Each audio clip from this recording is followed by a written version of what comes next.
rero abakunzi ba Voice of Africa 94.7 abadukurikira baciye kuri murandasi www.voice of Africa.rw cyangwa se abaca kuri FM zabo nyine 94.7 ni Voice of Africa. Yes, ikiganiro cyo ni Voice Talk and Talk, muri kumwe na Saleh Uwimana ndetse na Mayira, ariko Mayira no kuvuga ngo reka dusimbuke muri Leta Zunze Ubumwe za Amerika.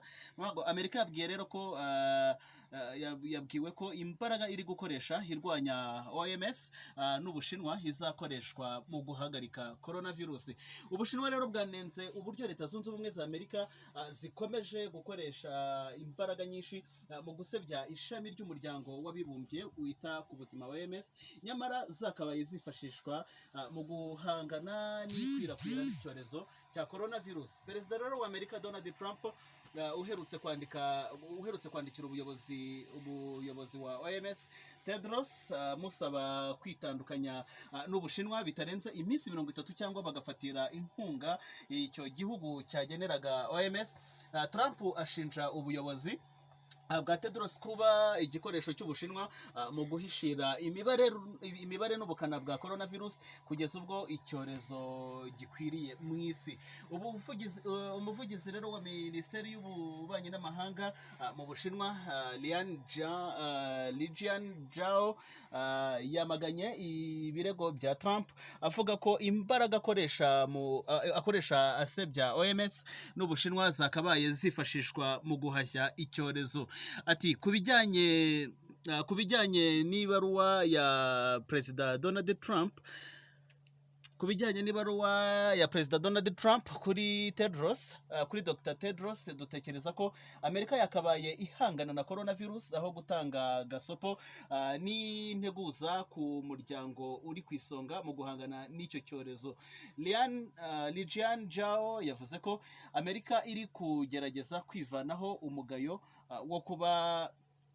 wo kuba yarananiwe guhagarika ubwandu bwa coronavirus igashaka kubitwerera abandi.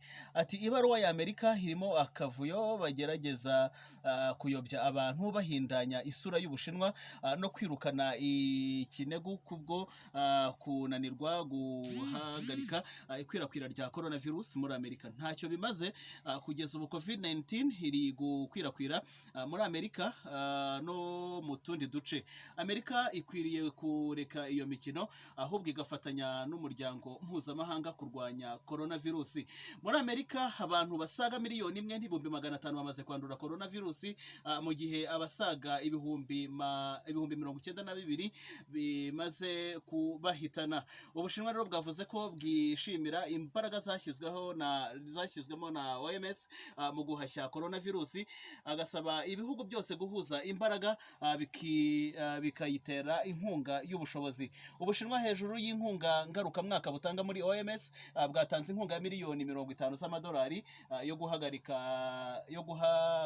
yo guhangana na coronavirus, ndetse kuwa mbere Perezida w'Ubushinwa yatangaje ko bagiye gutanga miliyari 2 z'amadolari azafasha mu bihugu byashegeshwe cyane na coronavirus.